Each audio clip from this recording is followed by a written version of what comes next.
अब वो बोल नहीं सकता, वो बता नहीं सकता, बेचारा उठ नहीं सकता। पड़ा रहा 1 महीने तक। 1 महीने के पीछे उसकी अपने आप वो पक के और अपने आप उसमें रेसा निकला। जब घर वालों की दृष्टि पड़ी, फिर उसको किसी बुला के उसमें से वो देखा, इतनी लंबी कील निकली। वो बात अब याद आती है। ये परमात्मा जब ये मनुष्य शरीर में होगा, उस नादान प्राणी ने कभी सोचा भी नहीं होगा ये दुर्गति तेरी हो जाएगी।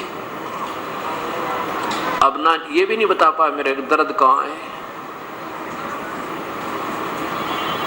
इसलिए परमेश्वर हमें याद दिलाते हैं, नादान ये 2 दिन के, इस 2 दिन के झूठे सुख ने पाके तुम भूल गया उस भगवान को।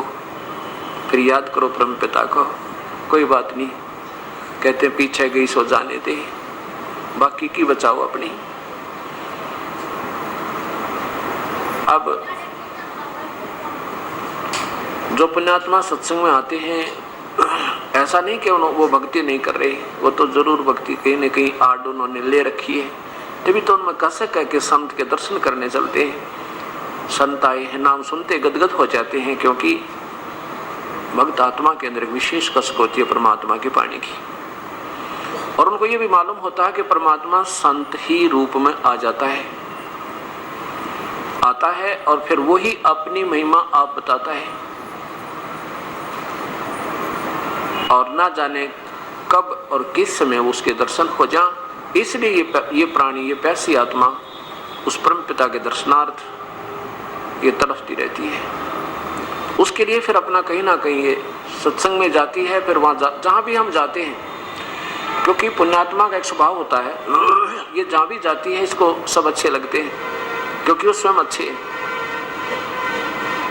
अब जैसे कोई चोर हो और वो चला जाए, रास्ते में जा रहा है, कितनी देर होगी रात ने, और वो कहता किसी व्यक्ति जो अच्छी आत्मा का था, भी मैंने रात में रुकना है तेरे यहाँ पर, तो वो पुण्यात्मा जो जिसमें आप खोट नहीं था, जिसमें वो स्वयं चोर नहीं था, वो नेक आत्मा था, वो उसको एक नेक आत्मा समझता है और कहता आजा भाई रुक जाओ, कोई बात नहीं, आप ही का तो घर है। खाना खिलाता है और वही सुला देता है जहाँ वो आप सोया हुआ होता है, क्योंकि उसके मन में ये नहीं कि ये चोर है, क्योंकि वो स्वयं चोर नहीं।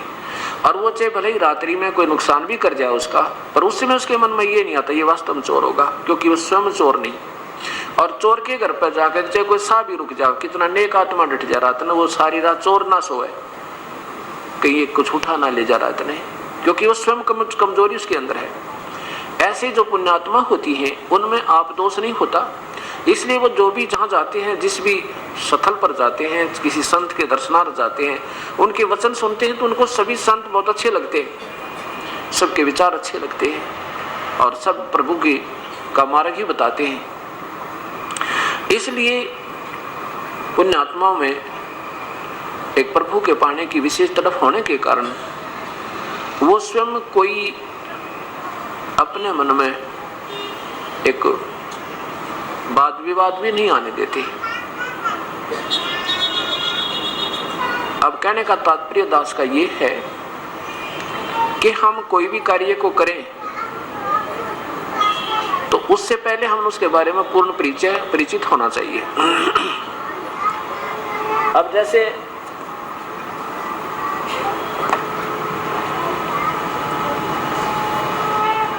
हमने किसी गांव जाना है, किसी शहर जाना है, तो उस शहर का जाने से पहले 10 आदमियों से तसल्ली करेंगे कि मैंने वहां जाना है, कौन सा रास्ता ठीक है, अगर वहां हम पहली बार जा रहे हैं तो, और फिर प्रस्थान करेंगे। ऐसे कोई बच्चा कोई ट्रेनिंग करता है,